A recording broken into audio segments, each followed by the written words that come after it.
Hare Krishna. Welcome you all in the class. आज की class में आप सभी वैष्णव का बहुत बहुत स्वागत है। उपास आप अच्छे से होंगे। तो आप सब जानते हैं कि 21 यानी 22 नित्यानंद त्रयोदशी के दिन हमारे नोएडा के श्री श्री राधा गोविंद देव आए थे। तो उनका 10वां ब्रह्म महोत्सव जो है वो बहुत धूमधाम से मनाया जा रहा है। तो पूरे 5 दिन का प्रोग्राम है। बहुत से वैष्णवाज आने वाले हैं, गुरु महाराज आने वाले हैं, है ना। सो आप लोगों की सेवाएं रहेंगी। तो आप लोग कृपया अपने आप को खाली रखें और कोशिश करें कि सर्व कर सके वैष्णवास को। सो उसके बाद हम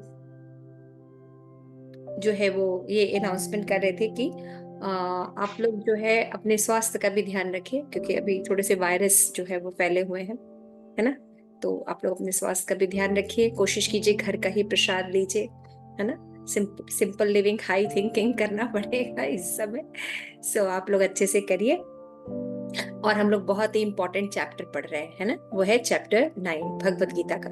तो चैप्टर 9 जो है वो बहुत ही इंपॉर्टेंट है, क्योंकि इसमें भगवान जो ज्ञान दे रहे हैं वो परम गुह्य ज्ञान दे रहे हैं, है ना। Most confidential knowledge. तो हम सब भी देखते हैं कि अपने जीवन में जो मनुष्य जीवन होता है उसमें क्यूरियोसिटी बहुत होती है, जानने की इच्छा। ये क्या है, ये कैसे है, ये ऐसे है तो वो ऐसे है।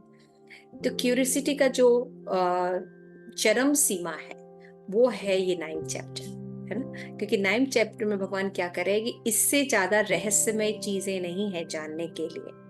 लेकिन अनफॉर्चुनेटली क्योंकि कलयुग है, कलयुग में लोगों का डिग्रेशन हो गया है, इसलिए लोग जो है तमोगुणी चीजों को या अनवांटेड चीजें जिनका कोई मतलब नहीं है उन चीजों के प्रति वो जिज्ञासु या जागृत रहते हैं। तो भगवान यहाँ मनुष्य जीवन में बता रहे हैं कि किस चीजों के लिए क्यूरियोसिटी होनी चाहिए, जिज्ञासा होनी चाहिए। तो भगवान बहुत अमेजिंग ट्रुथ जो है रिवील आउट कर रहे हैं अपने बारे में। और इस समाज में क्योंकि डिफरेंट टाइप के लोग होते हैं तो डिफरेंट वर्शिपर्स होते हैं, है ना। पूजा करने वाले विश्वास करते हैं जैसा, वैसे वो भक्ति करते हैं। तो जैसा हम सब जानते हैं कि भगवान ने पहले बताया हुआ है कि प्रकृति के 3 गुण होते हैं, सतोगुण, रजोगुण और तमोगुण, है ना। ये 3 गुण के लोग होते हैं। तो 3 गुणों के हिसाब से ये भक्ति करते हैं। लेकिन एक गुणातीत भी अवस्था होती है, यानी तीनों गुणों के परे। तो तीनों गुणों के परे जो होता है वो कृष्ण भावनामृत होता है, ठीक है। तो जब हम भगवान श्री कृष्ण की भक्ति परंपरा के अनुसार गुरु के संरक्षण में करते हैं तो वो भक्ति इन तीनों गुणों के ऊपर होती है ना। तो भगवान जो है इन ट्रुथ को बता रहे हैं। तो आप जनरली देखिएगा कि समाज में जनरली लोग एक डायलॉग बोलते हैं, या कह लीजिए एक प्रकार का बात हमेशा बोलते हैं कि आप किसी की भी भक्ति कीजिए, आपको सेम ही डेस्टिनेशन प्राप्त हो। तो अगर सिद्धांत के रूप में अगर हम देखते हैं, जैसा कि भगवान इस चैप्टर में रिवील आउट किए हैं, तो हम लोग ने 23 तक कंप्लीट कर लिया था। तो हमने आपको याद है चैप्टर जब शुरू हुआ था उस समय हमने आप लोगों को बताया था ना, हायरार्की बताया था। तो क्या वो पेज निकालिए आप लोग और जरा बताइए क्या क्या था। तो फर्स्ट 4 था आई थिंक, उसमें भगवान क्या है अपने बारे में बता रहे, राइट। 1 2 3 गुह्य ज्ञान। गुह्य ज्ञान, हाँ। भगवान बता रहे हैं कि अपने बारे में बता रहे हैं कि जो ये ज्ञान मैं आपको देने जा रहा हूँ ये कैसा ज्ञान है, परम गुह्य ज्ञान, है ना। मोस्ट कॉन्फिडेंशियल, कॉन्फिडेंशियल के आगे जब मोस्ट लग रहा है इसका मतलब कि इसको जानने वाले लोग, समझने वाले लोग बहुत कम होंगे। बहुत से लोग जानेंगे भी, लेकिन इसको अनुभव करना या इसको समझना इतना आसान नहीं। तो इनको अपने व्यवहार के रूप में उस तरह से डीलिंग करना, ऐसे लोग बहुत कम मिलेंगे। तो भगवान पहले इसके जो फर्स्ट 3 में बताया, फिर उसके बाद का 4 to 10 मटेरियल नॉलेज। हाँ 4 to 10 में भगवान ने बताया है कि किस तरह से भौतिक ज्ञान जो है वो होता है और उससे किस तरह से भगवान जो है संबंधित है। Yes, next. 11 to 25 है कृष्ण के विभिन्न उपासक।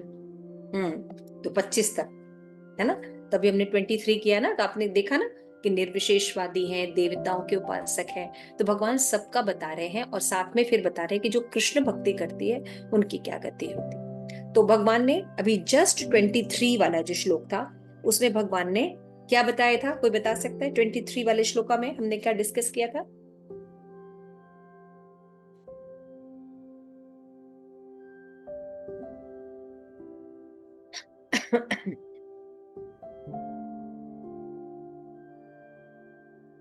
जो लोग देवताओं की पूजा करते हैं वो लोग जो होते हैं बुद्धिमान नहीं होते हैं। तो जो कृष्ण भक्ति में रहते हैं वो ही जो है इंटेलिजेंट होते हैं, क्योंकि उन्हें पता होता है कि वो उन्हें कहाँ जाना है। और इसमें यहाँ पे एक बहुत इंपॉर्टेंट बताया था, यहाँ पर इसी को अविधि पूर्वक कहा गया है, क्योंकि वो देवी देवताओं की उपासना तो करते हैं लेकिन त्रुटि पूर्वक करते हैं, विधि पूर्वक नहीं करते हैं। ये बताया था इसमें। कुछ पॉइंट मिसिंग है, कोई और इसमें ऐड करना चाहेगा?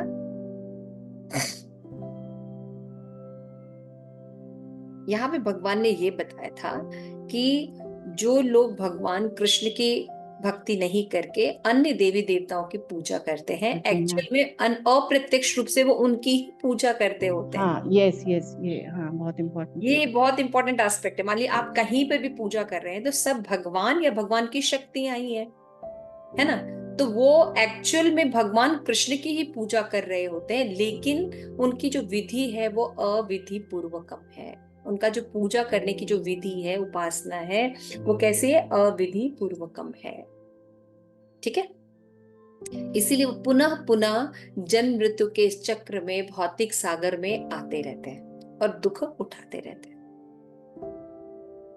ठीक है, क्लियर हो गया ये बात? चलिए, तो आज हम 24 से आगे बढ़ेंगे। इसमें 24 25 में भी भगवान ने उपासना के अब डेस्टिनेशंस भी बताएंगे भगवान, है ना, और साथ में अपने बारे में बताएंगे, क्योंकि अभी भगवान ने देवी देवताओं, निर्विशेषवादी, इन सब की डेस्टिनेशन बताई और फिर अनन्य भक्ति के भी बताई है भगवान ने, और अभी भगवान बहुत भी अपने बारे में रिवील आउट करेंगे।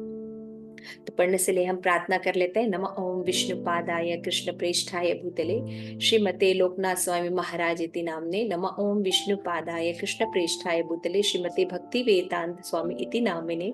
नमस्ते सारस्वती देवी गौरवाणी प्रचारिणे निर्विशेष शून्यवादी पाश्चात्य देश धरणे। प्रेम से कहो जय श्री कृष्ण चैतन्य प्रभु नित्यानंद श्री अद्वैत गदाधर शिवासादि गौर भक्त वृंद।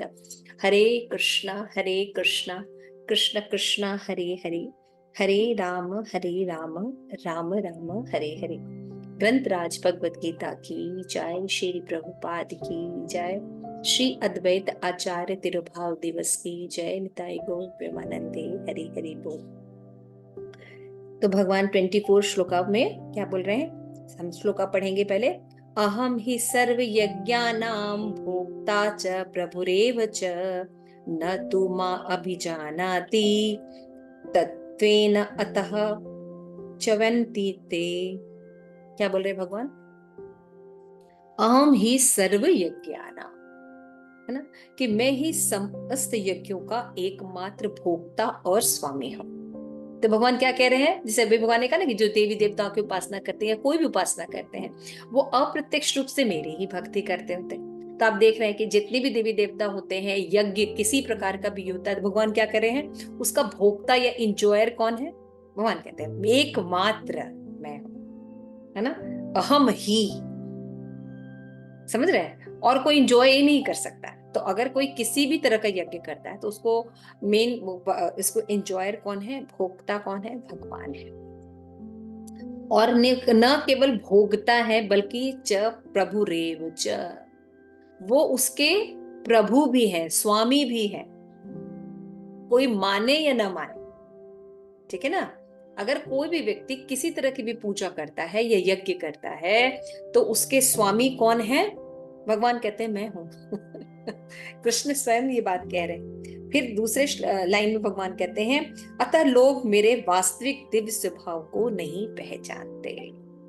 लेकिन लोग क्या सोचते हैं कि क्योंकि उनके पहले ही बता दिया कि देवी देवता के जो उपासक होते हैं अल्प बुद्धि वाले होते हैं, है ना, जो सामने बस दिखाई देता उसी को मानते हैं, मूल रूप से सारी चीजों को नहीं देखते, पूर्ण रूप से सारी चीजों को नहीं देख पाते।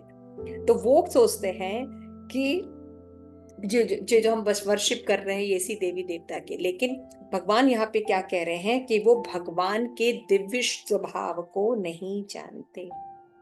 तो क्या होता है? वो नीचे गिर जाते हैं।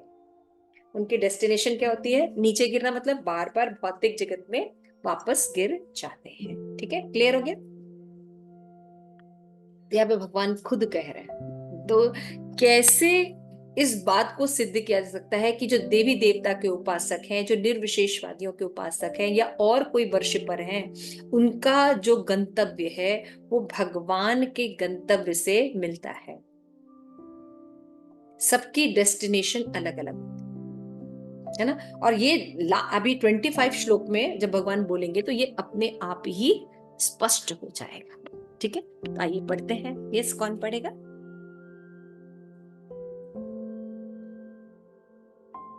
पढ़ेगा? मैं पढ़ती हूँ माता जी। ओके बेटा, ठीक है, पढ़। तात्पर्य श्रील प्रभुपाद के द्वारा। श्रील प्रभुपाद की जय। यहाँ ये स्पष्ट कहा गया कि वैदिक साहित्य, यही है ना माता जी? हाँ हाँ हाँ बेटा, यही। यहाँ ये कहा गया है कि वैदिक साहित्य, ये स्पष्ट कहा गया है कि वैदिक साहित्य में अनेक प्रकार के यज्ञ अनुष्ठान का आदेश है, किंतु वस्तुतः वे सब भगवान को ही प्रसन्न करने की निमित्त है। यज्ञ का अर्थ है विष्णु। भगवत गीता के 3 अध्याय में ये स्पष्ट कथन है कि मनुष्य को चाहिए कि यज्ञ या विष्णु को प्रसन्न करने के लिए करने के लिए यही कर्म करे। मानवीय सभ्यता का समग्र रूप वर्णाश्रम धर्म है और ये विशेष रूप से विष्णु को प्रसन्न करने के लिए है। इसलिए इस श्लोक में कृष्ण कहते हैं, मैं समस्त यज्ञों का भोक्ता हूँ क्योंकि मैं परम प्रभु हूँ। किंतु अल्पज्ञ इस तथ्य से अवगत न होने के कारण क्षणिक लाभ के लिए देवताओं को पूजते हैं। अतः ये इस संसार में आ गिरते हैं और उन्हें जीवन का लक्ष्य प्राप्त नहीं हो पाता। यदि किसी को अपनी भौतिक इच्छा पूर्ति करनी हो तो अच्छा यही होगा कि वे इसके लिए परमेश्वर से प्रार्थना करें, यद्यपि ये शुद्ध भक्ति नहीं है और इस प्रकार उसे वांछित फल प्राप्त हो सकेगा। हाँ, तो देखिए अभी भगवान बोल रहे हैं भगवत गीता के 9.24 श्लोक में। तो भगवान क्या बता रहे हैं कि 3 अध्याय में 3rd चैप्टर में भी भगवान ने इसको एक्सप्लेन किया है। क्या एक्सप्लेन किया है कि मनुष्य को चाहिए कि वो सारे यज्ञ जो है वो भगवान कृष्ण की प्रसन्नता के लिए करे, विष्णु की प्रसन्नता के लिए करे, है ना। अगर वो ऐसा नहीं करता तो चोर कहलाता है, आपने पढ़ा होगा ये श्लोक, है ना। तो भगवान वहां पे भी कहते हैं कि क्योंकि भगवान ही समस्त यज्ञों के भोक्ता और स्वामी है, ठीक है ना। तो यहाँ पे भी बता रहे हैं, वापस भगवान इस ज्ञान को बता रहे हैं। मतलब ये कितना गुहितम ज्ञान है जो लोग नहीं जानते, है ना, कि भगवान और भगवान की शक्तियां ही सब कुछ है ना। लेकिन लोग क्या सोचते हैं? लोग ये सोचते हैं कि जीव जो है वो अगर किसी की उपासना करता है तो सबका एक ही रिजल्ट मिलेगा। एक ही रिजल्ट नहीं हो सकता, है ना, क्योंकि सबकी उपासना का जो लक्ष्य होता है वो अलग अलग होता है, उनका अलग अलग गति भी होती है। तो ये ज्ञान अल्पज्ञ जो देवता के उपासक हैं उनको नहीं पता चलता है। अतः वे संसार में आ गिरते हैं और उन्हें जीवन का लक्ष्य प्राप्त नहीं हो पाता। यदि किसी को अपनी भौतिक इच्छा की पूर्ति करनी हो तो अच्छा यही होगा कि वो इसके लिए परमेश्वर से प्रार्थना करे, ठीक है। तो किस तरह से जीवन लक्ष्य की प्राप्ति हो सकती है? जीवन की लक्ष्य की प्राप्ति हो सकती है जब हम भगवान कृष्ण की भक्ति करते हैं। तो अभी जैसे कि आप अगर प्रचार करने जाइए तो जनरली लोग क्या कहते हैं, भाई आप इस्कॉन वाले हैं ना, आप भगवान कृष्ण को मानते हैं, इसलिए सभी को आप बोलते हैं कि कृष्ण की पूजा करो, कृष्ण की पूजा करो, कृष्ण की पूजा करो। ऐसा थोड़ी होता है। अभी एक बहुत बड़ा विवाद भी हो रहा था, तो बुक डिस्ट्रीब्यूशन के दौरान एक व्यक्ति बहुत ज्यादा भक्तों से कर रहा था कि आपका इस्कॉन में वैसे सब कुछ ठीक है, लेकिन आप भगवत गीता लेके सड़क पर क्यों आ जाते हैं? मतलब भगवत गीता को सड़क पे लाने की चीज है, इस तरह से प्रचार करना चाहिए भगवत गीता का। इसको तो कितना सम्माननीय विषय है ना, इसको मंदिर में रखिए, वहां पे रखिए। तो इसको आप वापस लेके क्यों आते हैं? आप इसको सड़कों पर लेके कैसे आ जाते हैं? और आप हमेशा कृष्ण की उपासना के लिए कहते रहते हैं। हम जानते हैं आप लोग बहुत अच्छे लोग हैं, लेकिन कुल देवता भी कुछ होते हैं ना। कुल देवी देवता भी तो बहुत कुछ होते हैं। हम ये बात नहीं मानते कि आप लोग कृष्ण की उपासना करते हैं इसलिए हमें फोर्स करते हैं कि आप भी कृष्ण की उपासना कीजिए। ये कहाँ लिखा हुआ है? तो ये यहाँ लिखा हुआ है। ये यहाँ पे भगवान 9वें अध्याय के 24वें श्लोक में भगवान बोल रहे हैं। 9.24 में भगवान कह रहे हैं, मैं ही समस्त यज्ञों का एकमात्र भोक्ता और स्वामी हूं। अतः जो लोग मेरे वास्तविक दिव्य रूप को नहीं जानते वो क्या होते हैं, वो उनकी उपासना करते हैं तो क्या होते हैं, वो नीचे गिर जाते हैं। तो नीचे गिरने का क्या मतलब होता है? इसी भौतिक जगत में वापस पुनरपि जननम पुनरपि मरणम करते हैं, या इससे भी नीचे गिर जाते हैं, पशु योनियों में चले जाते हैं। ठीक है ना? तो भगवान अभी स्पष्ट ये बात बता रहे हैं। लेकिन यदि कोई प्रार्थना करता है तो उसको शुद्ध भक्तों की संगति प्राप्त होती है, ऐसा लिखा है ना? तो ये जो श्लोक है ये बहुत ही इंपॉर्टेंट है। और इसके बाद वाला श्लोक तो और भी इंपॉर्टेंट है, जिसमें कि भगवान और क्लियर कर देंगे कि अगर हम किसी की भी उपासना करें तो सेम डेस्टिनेशन नहीं होता। वो है 25वां श्लोक, बहुत इंपॉर्टेंट है और ये एक क्रांतिकारी श्लोक है। इसको शिल प्रभुपाद बहुत जगह कोट किए हैं और हम लोग शिल प्रभुपाद के परपोर्ट्स को और भी लेक्चर्स को भी देखेंगे, है ना? जी हमें बताते हैं, यान्ति देवव्रता देवा, यान्ति देवव्रता देवान् पितृयान्ति पितृव्रता, यान्ति पितृव्रता, भूतानि यान्ति भूतेज्या, भूतानि यान्ति भूतेज्या, यान्ति मत याति अपि माम्, यान्ति मद अचिनो अपि माम्। तो यान्ति देवव्रता देवान्, जो देवताओं की पूजा करते हैं वे देवताओं के बीच जन्म लेते हैं, है ना? तो जो लोग ये पढ़ रहे होंगे उनको तो बड़ा अच्छा लगेगा कि भाई हम तो देवताओं के बीच में तो जन्म ले रहे हैं। कितनी अच्छी बात है। भगवान और बताते हैं, जो पितरों की पूजा करते हैं वो पितरों के पास जाते हैं, और जो भूत प्रेतों की उपासना करते हैं वो उन्हीं के बीच जन्म लेते हैं, और जो मेरी पूजा करते हैं वो मेरे पास निवास करते हैं, है ना? साथ साथ भगवान ने बता दिया और सारी कैटेगरी हो गई, है ना? तो यदि कोई चंद्रमा सूर्य या अन्य लोक में जाना चाहता है तो वो अपने, और इधर आ जाओ, तो वो अपने गंतव्य में को बताए गए विशिष्ट वैदिक नियमों का पालन करके प्राप्त कर सकता है। इसका विशद वर्णन वेद में कर्मकांड अंश दर्श पौर्णमासी में हुआ है, जिसमें विभिन्न लोकों में स्थित देवताओं के लिए विशिष्ट पूजा का विधान है। इस प्रकार विशिष्ट यज्ञ करके पितृलोक प्राप्त किया जा सकता है। इसी प्रकार भूत प्रेत लोक में जाकर यक्ष रक्षक पिशाच बन सकता है। पिशाच पूजा को काला जादू कहा जाता है। शिल प्रपात है। अनेक लोग इस काले जादू का अभ्यास करते हैं और सोचते हैं कि ये आध्यात्म है ना? किंतु ऐसे कार्यकलाप नितांत भौतिकतावादी हैं। इसी तरह शुद्ध भक्त केवल भगवान की पूजा करके निसंदेह वैकुंठ तथा कृष्ण लोक की प्राप्ति करते हैं। इस श्लोक के माध्यम से समझना सुगम है कि जब देवताओं की पूजा करके कोई स्वर्ग प्राप्त कर सकता है तो शुद्ध भक्त कृष्ण या विष्णु के लोक क्यों नहीं प्राप्त कर सकता? दुर्भाग्यवश अनेक लोगों को कृष्ण तथा विष्णु के दिव्य लोकों की कोई सूचना ही नहीं है। अतः न जानने के कारण वे नीचे गिर जाते हैं, यहाँ तक कि निर्विशेषवादी भी ब्रह्म ज्योति के नीचे गिर जाते हैं, है ना?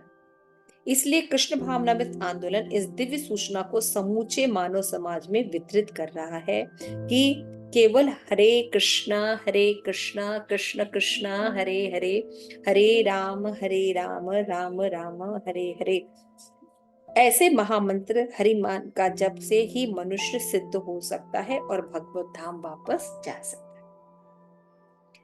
तो यहाँ पे हम देख सकते हैं कि भगवान कह रहे हैं कि अगर हम किसी की भी उपासना करते हैं और हम ये समझते हैं कि सबका डेस्टिनेशन एक होगा, तो एक नहीं है।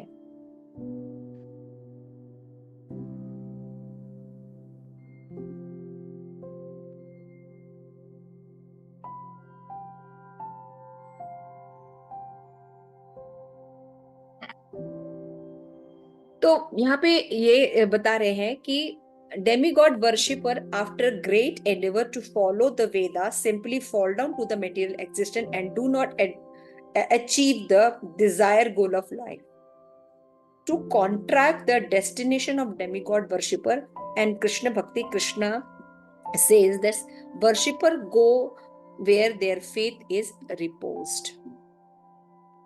हाँ, जहां पे हमारा श्रद्धा होती है और भी चीजें होती हैं, तो वो श्रद्धा के अनुसार जीव क्या करता है, अलग अलग डेस्टिनेशन प्राप्त करता है, उसी भगवान की उपासना करता है। और क्या होता है, तो यहाँ पे बता रहे हैं, as their consciousness naturally carry them to that to which they are attached, Krishna has cleared outlined our choices. We have to accept one object of worship or another as our goal.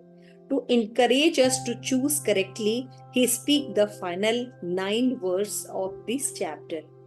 These verses blessed with us for our own benefit to become his exclusive devotees.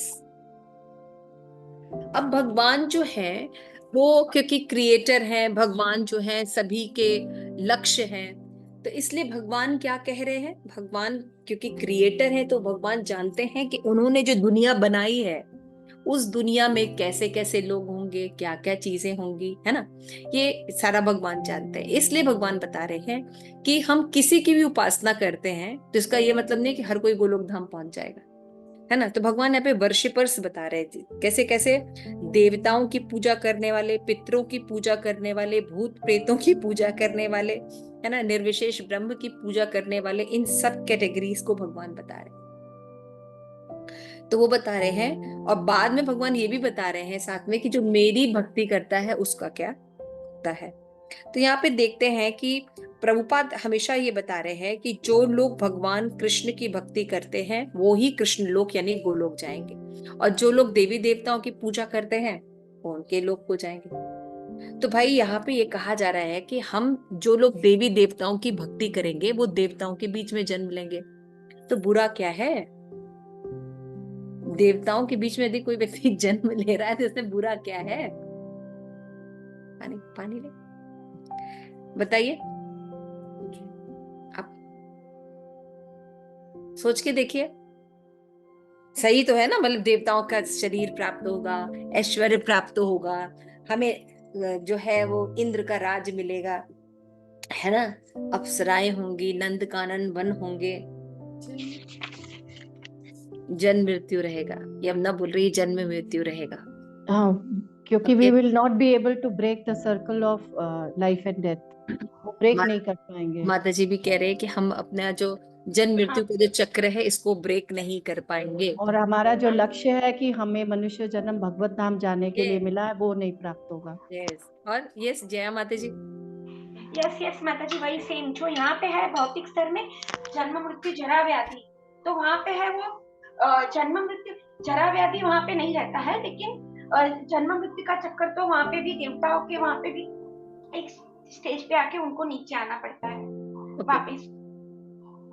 Okay तो मतलब आपके कहने का मतलब है कि स्वर्ग में भी जन्म मृत्यु होता है, वहां पे छुटकारा नहीं है, लेकिन वहां पे माता जी नंद कानन वन है, अप्सराएं होती हैं, हुरें होती हैं, और सोम रस दिया जाता है। लेकिन माता जी वापस नीचे तो आना ही है ना, वापस भौतिक स्तर पे आना है। ओ अच्छा, वापस तो आना ही है ना, ओके, तो उससे टेम्पररी है ना वो।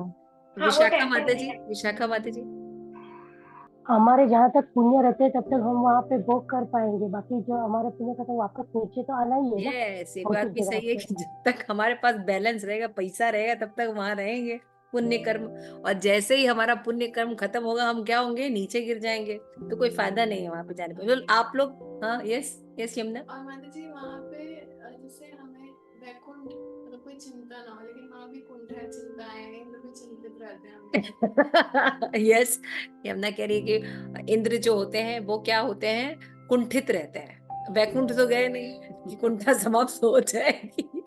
तो जब इंद्र चिंतित रहते हैं तो हम जाके वहां पे निश्चिंत कैसे रह सकते हैं, तो हम हमेशा जो है वो इधर उधर रहेंगे।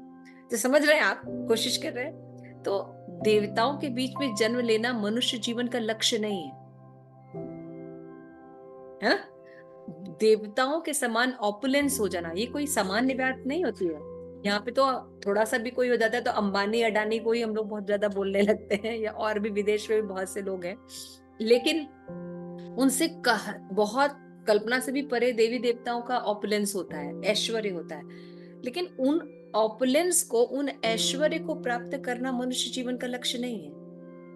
मनुष्य जीवन का लक्ष्य है कि हम किस तरह कृष्ण प्रेम प्राप्त कर सकते हैं। It is very important. हम भगवान कृष्ण के अंश हैं ना। जब तक हम अपने भगवान के पास वापस नहीं जाएंगे तब तक हम सुखी नहीं हो सकते। ये समझना होगा। क्यों भगवान कह रहे हैं कि तुम्हें दुख होगा? भाई अच्छा, ऐश्वर्य मिलना जीवन का लक्ष्य नहीं है ना। हमें अपने माता पिता के पास वापस जाना है, जहां पे जन्म, मृत्यु, जरा और व्याधि नहीं रहे। आप 14 प्लैनेटरी सिस्टम में कहीं भी जाएंगे, आपको हमेशा जन्म और मृत्यु तो मिलेगा ही। हो सकता है जरा और व्याधि ना मिले, कई जगह है ऐसी जहां पे बुढ़ापा, रोग नहीं है, लेकिन मृत्यु तो हर जगह। तो मृत्यु केवल एकमात्र गोलोक धाम में है, और वहां के हम रहने वाले हैं। तो हम क्या कर सकते हैं, वहां पे हम देख सकते हैं सही चीज। ओके, तो कुछ हम शिल प्रभुपाद के लेटर्स देखेंगे, क्योंकि श्लोक बहुत ही इंपॉर्टेंट है। तो ये देखते हैं शिल प्रभुपाद के कुछ लेटर्स। शिल प्रभुपाद जो है न्यूयॉर्क में 1966 में बोलते हैं कि Yamunachar was writing commentary and he thought how that the Lord will become himself deliver. अच्छा ये तो हो गया। Okay.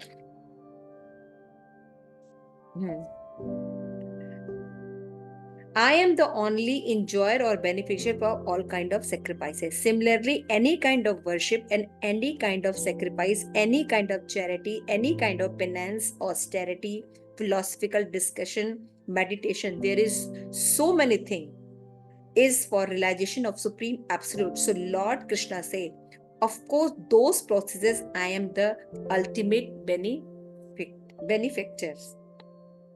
We all enjoy. These are two things, enjoyer and enjoyed. Example I given that the husband is supposed to be enjoyer and wife is supposed to be enjoyed. Still the enjoyment is the same for both. But if you make a division, it understood that the husband is the predominator and the wife is predominated. So here Prabhu means that the predominator and everyone else is predominated. Therefore, the duty of those who are predominated is to satisfy the predominator. When the predominator is satisfied, both the predominator and predominated get an equal result. But the Vaishnava philosophy is that we want to remain predominated by the supreme predominators. भौतिक जगत में क्या होता है, जैसे Prabhupada example दे रहे कि पति पत्नी का एग्जाम्पल दे रहे कि एक जो होता है भोगता होता है, एक भोगा जाता है, एक भोगता होता है। तो प्रभुपाद कह रहे हैं कि यदि कोई व्यक्ति ऐसा कर मान भी लेता है, तब भी देखते हैं कि वो एक दूसरे को सेटिस्फाइड नहीं कर पाते, है ना। क्यों? क्योंकि परम भोक्ता जो है वो भोगा नहीं जा रहा है, और परम भोक्ता भगवान है। तो आप किसी भी रिलेशन में हैं, अगर एक जगह एक लोग भोगता है और एक भोगे जा रहे हैं, दो लोग हैं, ये दोनों एक दूसरे को सेटिस्फाइड नहीं कर पाएंगे जब तक कि इसमें कृष्ण ना रहे। क्यों? क्योंकि परम भोक्ता कृष्ण है। तो कृष्ण को जब सेटिस्फाइड किया जाता है तो अपने आप हमारे अंदर भी संतोष आ जाएगा, सुख आ जाएगा। लेकिन अगर भगवान को बीच में नहीं रखा जा रहा तो हम कभी सुखी नहीं हो सकते, ठीक है ना। रिश्तों में बड़ा छोटा हो सकता है ना, जैसे बड़ा भाई होता है तो छोटे बच्चे, उसका कर्तव्य होता है कि अपने जो छोटे जो भाई बहन उनका ध्यान रखे। लेकिन आप देखिए कि वो ध्यान रख के भी ना वो उनको सेटिस्फाइड कर पाता है, ना वो खुद सेटिस्फाइड होता है।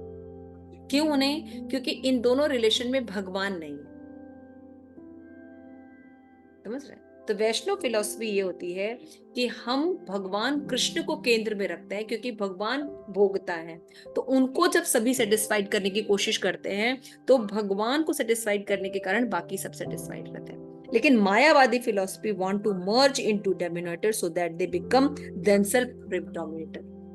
लेकिन मायावादी क्या कहते हैं, हम ब्रह्म में लीन हो जाएंगे, हम ही ब्रह्म बन जाएंगे, है ना।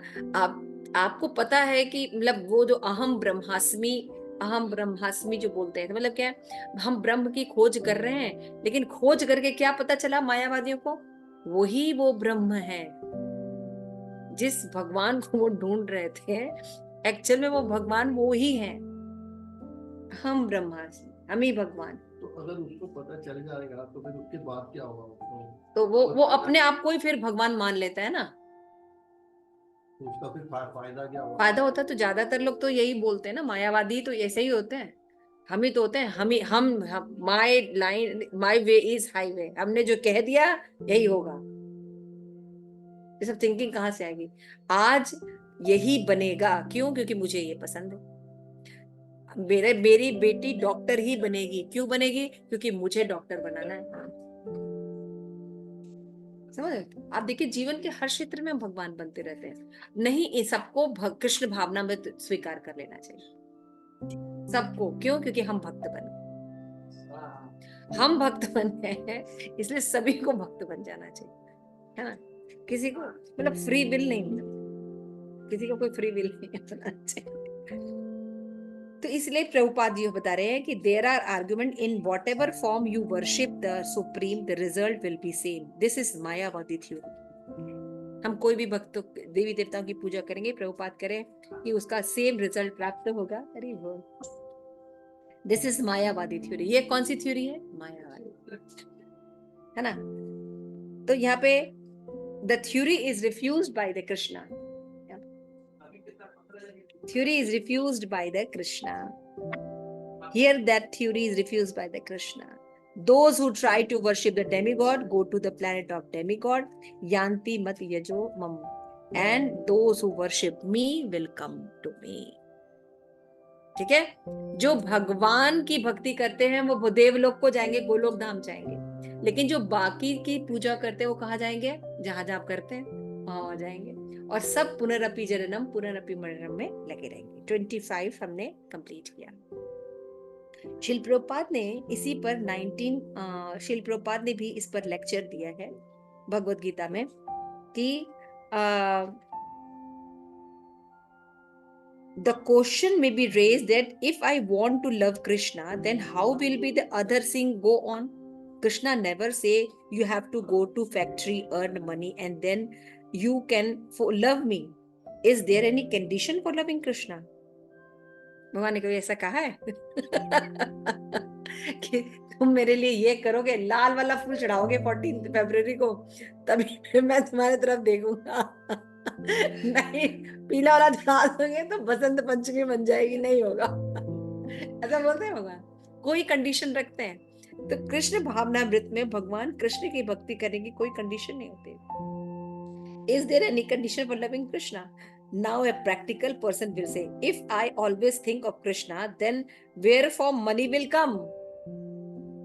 You are saying कि भगवान की कोई कंडीशन नहीं होती, लेकिन ठीक है, अगर भगवान कृष्ण की भक्ति करेंगे तो पैसा कहाँ से आएगा? This question be raised, how will you answer it? Prabhupada कह रहे, अगर ये क्वेश्चन पूछा जाए तो आप कैसे आंसर करेंगे? The meditation is man mana bhav mat bhakta. Always think of Krishna. So what those who are engaged in this way, always thinking of Krishna and versing Krishna. Krishna say, yoga kshema vahami aham. I personally carry out all the necessities of the life. मुझे ये बात पहले समझ में नहीं आती थी, ठीक है ना। हम लोग जब शुरू में प्रचार करते थे तो एक चीजें जो है हमेशा पूछी जाती थी, है ना, मतलब भगवान सबका उठा लेंगे क्या, है ना। तो मैंने एक बार शिल प्रभुपाद का लेक्चर देखा था कि शिल प्रभुपाद कह रहे थे कि जो चिड़िया उड़ रही है, जो हाथी खाना खा रहे हैं, तो एक हाथी में मान लीजिए अगर चार लोग हैं, है ना, तो एक हाथी 200 टन खाना खाता है, उसकी पत्नी 200 टन खाती है, उसका एक बच्चा है वो मान लीजिए आधा खाता होगा 100 टन, और उसका एक और बच्चा होगा, क्योंकि अभी हम दो हमारे दो फिलोसफी पे चल रहे हैं तो उसका एक और बेटा होगा, वो भी 100 टन खाता होगा, तो टोटल कितना हो गया? 600 टन। तो एक हाथी का फैमिली जो है 600 टन खा रहा है, ठीक है ना। तो ऐसे एक ही परिवार तो होगा नहीं, ऐसे बहुत से परिवार है, लेकिन हम मान लेते हैं कि एक ही परिवार है।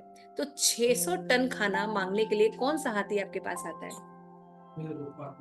राजेश्वरी के पास जाता होगा, खटखटाता होगा, है ना, कि भैया आज खाना नहीं मिला, आज हमें दे दो। है आया है कभी हाथी? नहीं आया, घर और गिरा नहीं आपका?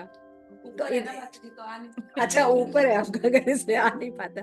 तो चलिए भाई, जिनका घर नीचे है उनसे पूछ लेते हैं, है ना। गोलोकेश्वरी से पूछ रहे हैं, उनका मकान है। कहाँ गई गोलोकेश्वरी? हाँ, गोलोकेश्वरी है यहाँ पे, तो बंद करके रखी है। हाँ हाँ, गोलोकेश्वरी, हरि बोल। हरे कृष्ण माता जी। नहीं दे रहे आपके घर में हाथी आया था क्या, मतलब मांगने के लिए खाना वगैरह? नहीं आया? माता जी। कभी नहीं आया? बचपन से लेकर अभी तक एक दिन भी नहीं आया? नहीं माता जी। तो घर है, मतलब तब भी वो कह रही है कि हमारे घर तो हाथी आया नहीं। हाथी तो छोड़िए, कोई चिड़िया भी जाती मांगने के लिए? कभी कोई नहीं जाता। क्यों? क्योंकि भगवान उनकी पूर्ति करते होते।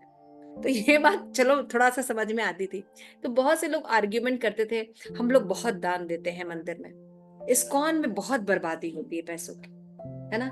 देखिए कितना एसी चलता रहता है, हर कमरे में लाइट जली रहती है ना, कोई कद्र नहीं है ना, और इतना इतना बिल आता है। हम लोग अगर दान न देना तो फिर कैसे चलेगा? तो ऐसे ऐसे इस तरह के आर्गुमेंट हो रहे थे, तो मुझे बहुत खराब लगता था, है ना। तो उसके बाद जब हम बात समझ में आई, फिलॉसफी समझ में आई, तो ऐसे ही फिर से एक बार हम प्रचार करने गए, तो फिर से एक व्यक्ति ने, हम लोग अगर दान देना बंद कर देना तो आप लोगों को समझ में आए। मतलब सन्यासी हो के लैपटॉप, आपके पास तो बिल्कुल लेटेस्ट वर्जन होता है। ऐसा कौन सा सन्यासी होते हैं, है ना। ब्रह्मचारी हैं, उनको भगवान की भक्ति करनी चाहिए, उनको बड़े गाड़ियों में घूमने की क्या जरूरत, और एसी में बैठने की क्या जरूरत, है ना। तो ये सब हम लोग जो चंदा कर, तो हमको गुस्सा आ रहा। हमने उनसे कहा कि आप चंदा बिल्कुल मत दीजिए, आप बिल्कुल कसम खा लीजिए कि आज के बाद किसी भी इस्कॉन वाले को आप चंदा नहीं देंगे, लेकिन फिर भी वो वैसे ही ऐश करेंगे। ये क्या कहते हैं हम कहे हाँ, क्योंकि भगवान कह रहे हैं योगक्षेम वहामी अहम्। उनका जो नेसेसिटीज है उनको भगवान देते हैं। आपके पास भी सेम चॉइस है, आप भी ब्रह्मचारी बन जाइए और आपको भगवान की भक्ति कीजिए। अगर इतना ही आसान है तो आप भी आ जाइए, इनवाइटेड है। तो फिर वो कुछ नहीं बोले। तो ये समझना होगा, जैसे ऐसे कई बार हमारे अंदर, अरे हम नहीं रहेंगे ना तब समझ में आएगा सेवा में। हम ही तो करते हैं सारी सेवा, हम नहीं रहेंगे ना तो पता चलेगा, सेवा जब हो गई तो पता चलेगा सारी सेवाएं हो गई। अच्छा, सारी सेवा हो गई, अरे बहुत अच्छा हुआ। इस बार तो इतनी बढ़िया जन्माष्टमी बनी ना माता जी कि क्या बताए, बल्कि और 10 लोग पता नहीं कहाँ से आए थे, हम लोग तो बहुत एंजॉय करके वो सेवा की। अच्छा, मेरी कमी महसूस नहीं हुई? नहीं माता जी, पता ही नहीं चला कि आप नहीं आए। अच्छा, आप नहीं आई? हाँ, हम घर में बैठ के कुड़ रहे थे और ये इंतजार कर रहे थे कि मेरे बिना तो कुछ होगा ही नहीं। तो इंद्र भी ऐसा ही सोचता था कि उसके बिना कुछ नहीं होने वाला है ना। इंद्र भी यही सोचते थे, ब्रह्मा भी ऐसे ही सोचते थे, है ना। तो सबका भगवान ने खटिया खड़ी की थी, सबकी खटिया की ना खड़ी, भागवतम में आपने देखा। तो इसलिए भगवान की भक्ति करते समय या किसी भी आप जिस भी आप ग्रुप में हैं, कहीं पर भी कभी ये नहीं सोचना चाहिए कि मेरे बिना नहीं चलेगा। हर समय ऐसा सोचना चाहिए कि भगवान किसी भी तरह हम आपके निमित्त बने रहे, हमें सेवा मिले, हमें कुछ भी सेवा मिले, हम सेवा मिले। क्यों? क्योंकि मेरे बिना आपका चलेगा, लेकिन आपके बिना मेरा नहीं चलेगा। हम छूट जाएंगे। तो इस भ्रम में मत रहिएगा कि आपके बिना ठाकुर जी का कुछ होगा नहीं। ठाकुर जी की सेवाएं होती हैं, चलती हैं और चलती रहेंगी, है ना। क्यों? क्योंकि भगवान ने कहा योगक्षेम वहामी, श्री प्रभुपाद ये सब समझा। तो हम लोग के अंदर भी बहुत से अहंकार थे, हम लोग भी सोचते हैं हाँ हम नहीं रहेंगे, लेकिन उसके बाद हमें समझ आता है नहीं, हमें रहना है, हमें भी ले लो, हमें छोड़ो मत। ये हालत हो जाती है हम लोगों की। तो शिल प्रभुपाद यहाँ पे कहते हैं, my point is that here in new Mayapur, if you simply carry on with the man mana bhava mad bhakto, then your necessity all be automatically, so that you won't have to bother. That is my point. You will get sufficient food, sufficient milk, sufficient fruits and flower, all necessary. Simply act on the behalf of Krishna and think of Krishna and don't bother about the necessities of the life. क्योंकि हमको ये लगता है कि हम काम कर रहे हैं, हम कुछ कर रहे हैं। ये शक्तियां जो आपके इंद्रियों में दी है भगवान ने, देखने की, बोलने की, काम करने की, शरीर की अच्छे से वर्क कर रहा है, ये शक्ति भी किसने दी है? भगवान ने दी है ना, वो बुद्धि दी है ना, तब तो आप कुछ कर पा रहे हैं, है ना। तो किस बात का अहंकार है, किस बात का अहंकार? तो इस तरह से हम जो है देख सकते हैं। तो there is no question of personal endeavour. It's just like how these animal have no personal endeavor. देखो प्रभुपाद बोल रहे हैं, जो एनिमल्स है कोई पर्सनल एंडेवर करते हैं? कुछ नहीं करते। They are depending on you. If you like, you can cut this throat. If you like, you can give him protection. ये पशु घूम रहे हैं, आप चाहो तो उनका गला काट दो, या चाहो तो उनको सुरक्षा दे दो। वो अकेले घूमते रहते हैं। तो किसके बल पर ये घूमते रहते हैं? किसके बल पर?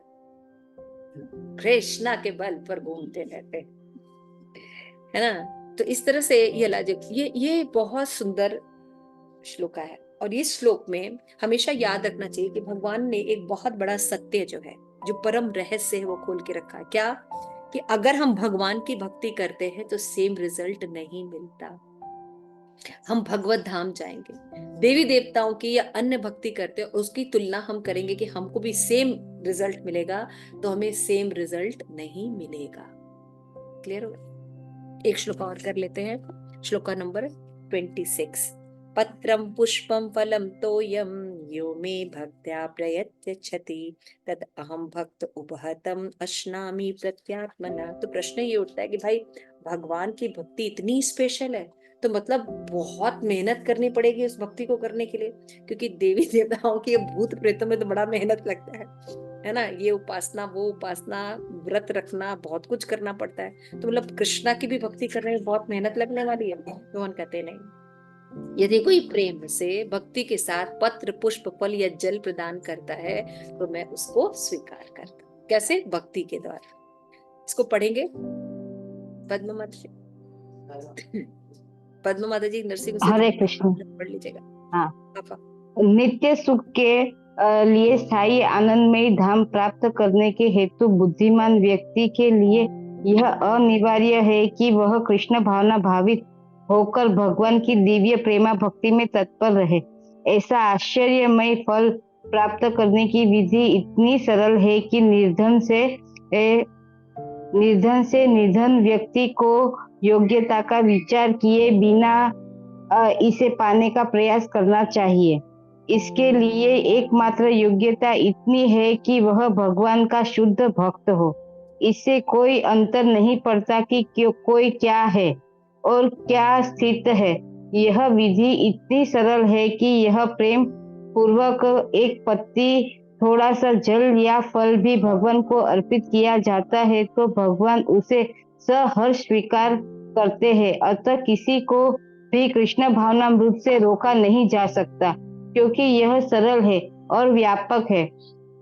ऐसा कौन मूर्ख होगा जो इस सरल विधि से कृष्ण भावना भावित नहीं होना चाहेगा और सच्चिदानंदमय जीवन की परम सिद्धि नहीं चाहेगा। क्योंकि कृष्ण को केवल प्रेम भक्ति चाहिए और कुछ भी नहीं। कृष्ण तो अपने शुद्ध भक्त से एक छोटा सा फूल तक ग्रहण करते हैं, किंतु अभक्त से वे कोई भेंट नहीं चाहते। उन्होंने किसी भी से कुछ भी नहीं चाहिए, क्योंकि वे आत्मतुष्ट है, और तो भी वे अपने भक्तों की भेंट प्रेम तथा स्नेह या विनिमय से स्वीकार करते हैं। कृष्ण भावनामृत विकसित करना जीवन का परम लक्ष्य है।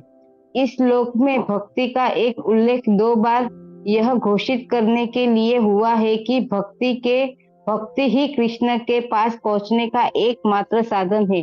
किसी अन्य शर्त से, यथा ब्राह्मण विद्वान, धनी या महान विचारक होने से कृष्ण किसी प्रकार की भेंट को लेने के लिए नहीं तैयार होते। भक्ति ही मूल सिद्धांत है, जिसके बिना वे किसी से भी कुछ लेने की प्रेरित नहीं किए जा सकते। भक्ति कुछ कभी हेतुकिक नहीं होती, यह शाश्वत विधि है। यह परब्रह्म की सेवा में प्रत्यक्ष कर्म है। यह बतलाया कि वे एकमात्र भोक्ता, आदि स्वामी, समस्त यज्ञ भेंटों के वास्तविक लक्ष्य है। अब भगवान कृष्ण को यह बताते हैं कि किस प्रकार भेंट पसंद करते हैं। यदि कोई शुद्ध होने तथा जीवन के लक्ष्य तक पहुंचने के उद्देश्य से भगवत भक्ति करना चाहता है, तो उसे चाहिए कि वह पता करे कि भगवान उससे क्या चाहते हैं। कृष्ण से प्रेम करने वाला उन्हें उनकी इच्छित वस्तु देना और कोई ऐसी वस्तु भेंट नहीं करेगा जिसकी उन्हें इच्छा न हो, यहाँ उन्होंने न मांगी हो। इस प्रकार कृष्ण को मांस, मछली या अंडे भेंट नहीं किए जाने चाहिए। यदि उन्हें इन वस्तु की इच्छा होती तो वे उनका उल्लेख करते। उल्टे वे स्पष्ट आदेश देते हैं कि उन्हें पत्र, पुष्प, जल तथा फल अर्पित किए जाए और वे इन्हें स्वीकार करेंगे। अतः हमें यह समझना चाहिए कि वे मांस, मछली तथा अंडे स्वीकार नहीं करेंगे। शाक, अन्न, फल, दूध तथा जल यही मनुष्यों के लिए उचित भोजन है और भगवान कृष्ण ने भी इन्हीं का आदेश दिया है। इनके अतिरिक्त हम जो भी खाते हैं वो उन्हें अर्पित नहीं किया जा सकता, क्योंकि वे इसे ग्रहण नहीं करेंगे। यदि हम ऐसा भोजन उन्हें अर्पित करेंगे तो हम प्रेमा भक्ति नहीं कर सकेंगे। तृतीय अध्याय के 13वां श्लोक में श्री कृष्ण बताते हैं कि यज्ञ का उच्चिष्ट ही शुद्ध होता है। अतः जो लोग जीवन में प्रगति करने तथा भवबंधन से मुक्त होने के लिए इच्छुक है, उन्हें इसी को खाना चाहिए। उसी श्लोक में वे यह भी बताते हैं कि जो लोग अपने भोजन को अर्पित नहीं करते, वे पाप भक्षण करते हैं। दूसरे शब्द कौर इस संसार की जटिलताओं में उन्हें बांधने वाला है। अच्छा सरल शाकाहारी भोजन बनाकर उसे भगवान कृष्ण के चित्र या अर्च विग्रह के समक्ष अर्पित करके तथा नतमस्तक होकर उसे तुच्छ भेंट को स्वीकार करने की प्रार्थना करने से मनुष्य अपने जीवन में निरंतर प्रगति करता है। उसका शरीर शुद्ध होता है और मस्तिष्क से श्रेष्ठ परंतु उत्पन्न होती है, जिससे शुद्ध चिंतन हो पाता है। सबसे बड़ी बात तो यह है कि यह समर्पण अत्यंत प्रेम पूर्वक करना चाहिए। कृष्ण को किसी तरह के भोजन की आवश्यकता नहीं रहती, क्योंकि उनके पास सब कुछ है। किंतु यदि कोई उन्हें इस प्रकार पसंद करना चाहता है तो वह इस भेंट को स्वीकार करते हैं।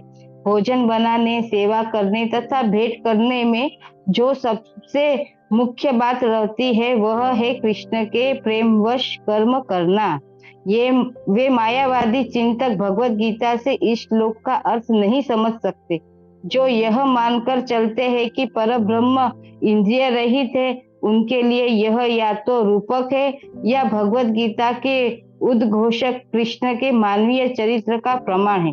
किंतु वास्तविकता तो यह है कि भगवान कृष्ण इंद्रियों से युक्त है और यह कहा गया है कि उनकी इंद्रियां परस्पर परिवर्तनशील है। दूसरे शब्दों में एक इंद्रिय दूसरी इंद्रियों का कार्य कर सकती है। कृष्ण को परम ब्रह्म कहने का आश्चर्य यही है। इंद्रिया रहित होने पर उन्हें समस्त ऐश्वर्यों से युक्त नहीं माना जा सकता। 7वें अध्याय में कृष्ण ने बतलाया कि वे प्रकृति के गर्भ में जीवों को स्थापित करते हैं। इससे वे प्रकृति पर दृष्टिपात करते हैं। अतः यहाँ पर भी भक्तों द्वारा भोजन अर्पित करते हुए भक्तों का प्रेम पूर्ण शब्द सुनना कृष्ण के द्वारा भोजन करने तथा उसके स्वाद लेने की ही समरूप है। इस बात पर इसलिए बल देना होगा कि क्योंकि अपनी सर्वोच्च शक्ति के कारण उनका सुनने, उनके भोजन करने का, स्वाद ग्रहण करने का ही समरूप है।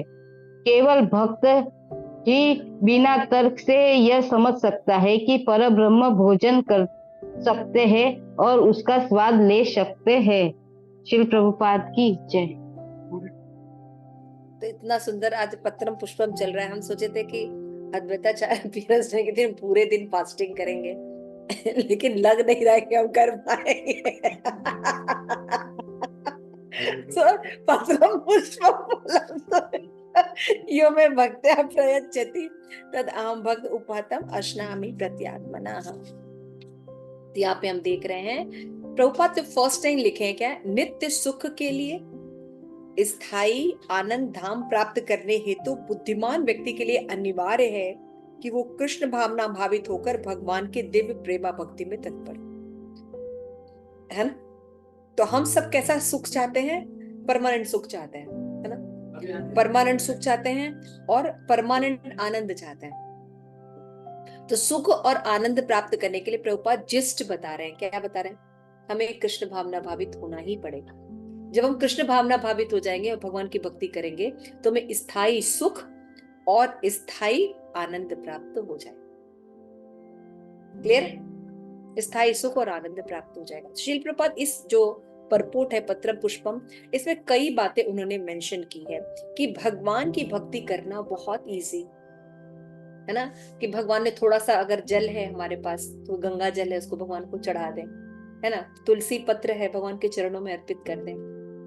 तो हमने देखा था कि जब कलयुग की दशा को देखकर जब अद्वैताचार्य प्रभु थे तो उन्होंने देखा कि कलयुग के लोगों को मतलब ठीक कर, आप सोचिए वो महाविष्णु के अवतार है, एक्सपेंशन है, लेकिन उनको लग रहा है कि वो नहीं ठीक कर सकते कलयुग की अवस्था जो बिगड़ गई है ना। लोग जो धर्म को भूल गए हैं और अब सिद्धांतों में पड़ गए हैं, इसको दूर करने के लिए केवल और केवल भगवान स्वयं आएंगे तभी कर सकते हैं, है ना।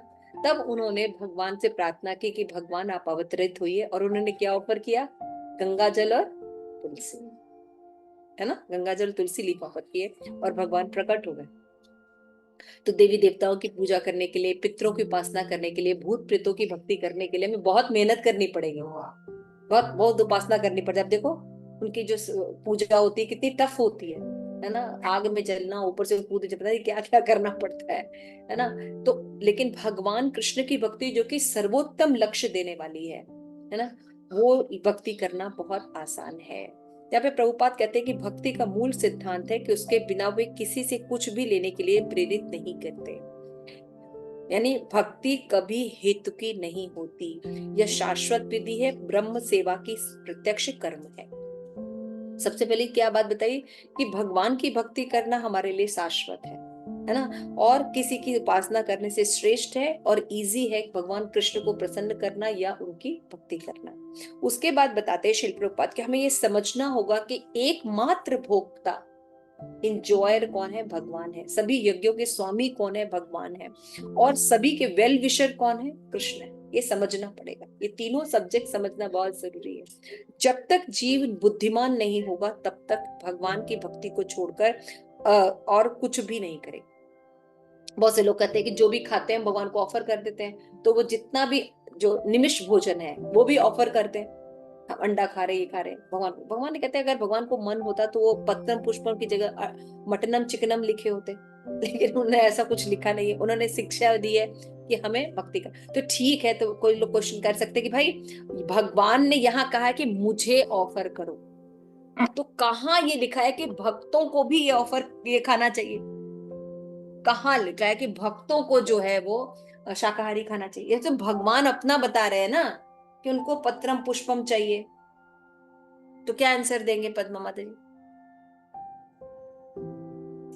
तो भगवान ने जो कहा है वही, भगवान ने वैसे तो सब कुछ बनाया है, तो उसका मतलब ये नहीं कि हम सब कुछ ले ले। भगवान ने अपना कहा, मतलब इनडायरेक्टली हमें भी कह दिया ना कि हमें भी यही लेना है। जो यदि हमें शुद्ध भक्त बनना है तो यहाँ आगे वो भी लिखा था कि हमें यदि भक्ति करनी है तो हमें शुद्ध भोजन ही लेना है, वो भी भगवान को ऑफर करके। भैया इसमें से गुही ज्ञान ही तो निकालने को कह रहे थे, क्वेश्चन आपने वापस रेज कर दिया। ये यमुना सुंदरी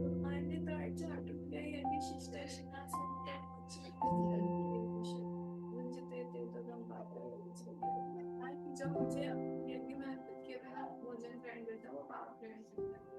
हाँ, तो बात माता जी बोल रहे हैं, यमुना माता जी की 3rd चैप्टर भगवान ने बोला कि यज्ञ में जो चीजें ऑफर की जाती हैं उसी को भक्तों को खाना चाहिए, तभी वो सही है, अदरवाइज वो पाप का भागी हो जाएगा, है ना। तो ठीक है, भगवान ने ये कहा है। और कुछ? मेरा प्रश्न समझ में आया? कि भगवान तो यहाँ कह रहे हैं कि वो पत्रम पुष्पम खाएंगे, तो भक्तों को शाकाहारी खाना चाहिए, ऐसा कैसे समझ में आएगा? यहाँ ये थोड़ी लिखा है कि भक्तों को ये खाना चाहिए, यहाँ पे लिखा है भगवान को ये खाना चाहिए। तो भैया नॉर्मल सेंस ऑफ ह्यूमर। हाँ, ये प्रणय राधिका। माता जी, भगवान को जो हम ऑफर करते हैं वही हम लेते हैं। Yes, this is the answer. Yamuna ने भी ठीक बोला कि भक्त क्या खाता है? जो भगवान को खिलाया जाता है। तो इनडायरेक्टली क्या मतलब हुआ कि जो मैं खाऊंगा वही तुम भी खाओगे? तो कोई पूछने वाली बात है? तो जो बुद्धिमान नहीं होंगे वही ये क्वेश्चन पूछेंगे। जो बुद्धिमान है वो जानते हैं ना कि जो भगवान को खाया जाएगा, पत्रम पुष्पम फलम पुत्रम, वही भक्त खाएंगे। सीधी सी बात। क्लियर हो गया ना? समझ में आया? तो परम गुही ज्ञान यही है कि भक्त को कहाँ लिखा गया भक्त खाएगा? भाई जो भगवान खाते हैं वही भक्त खाता है, भगवान का प्रसाद पाता है। तो भगवान का प्रसाद क्या है? पत्रम पुष्पम फलम तोयम, अटनम मंडलम चिकनम नहीं है। ठीक है ना?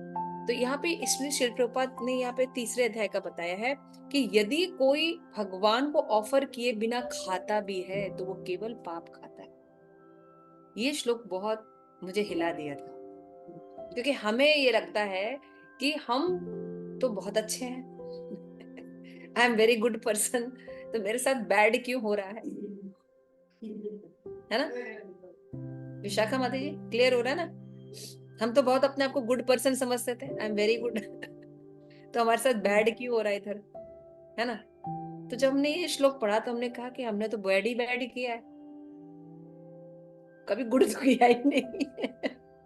तो जब उसका फल भुगतना पड़ रहा है तो फिर कहां से, है ना? तो पहले तो चोर कहा, उसके बाद अघम पापम कहा, तो समझ बहुत दिन तक हम रोते रहे और ये सोचते थे कैसे हम पकौड़े खाते थे और भगवान को केवल लाची दाना चढ़ा देते थे, और ये एक्सपेक्ट करते थे कि हमसे बढ़कर कोई भगवान का भक्त नहीं है ना? कैसे हम अपनी हर इंद्रिय तृप्ति करते थे, वो सारे बचपन से लेके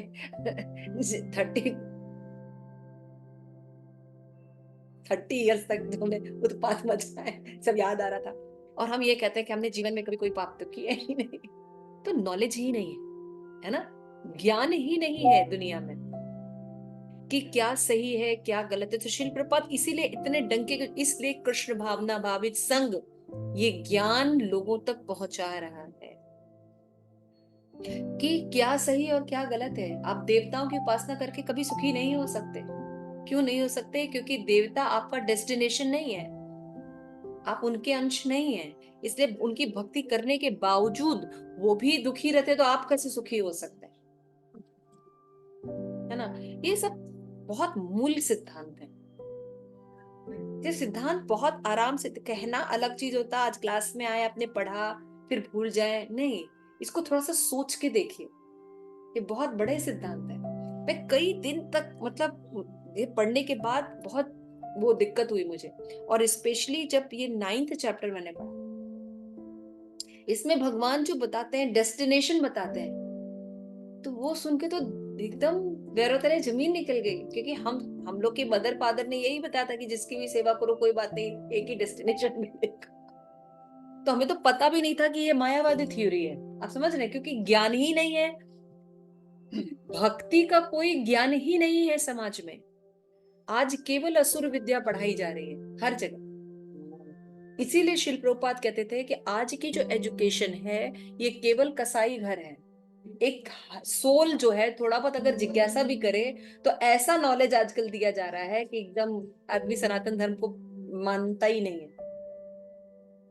है ना? तो ये सब कितना अंदर तक चला गया है, इसको कैसे ठीक किया जाएगा? तो राम जी तो आएंगे और आ गए। गुरु महाराज का लेक्चर, राम जी का यमुना अयोध्या दर्शन करके भी आएंगे, हरि बोल। अयोध्या अयोध्या भी होके आ गए यमुना देवी दासी। थोड़ा शक्ल दिखा दो अपनी, सबको, सब पवित्र हो जाएंगे। सभी वैष्णव हमारे ग्रुप में आई थिंक आप ही हैं जो आप गई हैं। यमुना यमुना ही गई हैं अभी तक यमुना ही गई हैं, वही पवित्र हो गई। पता नहीं फिर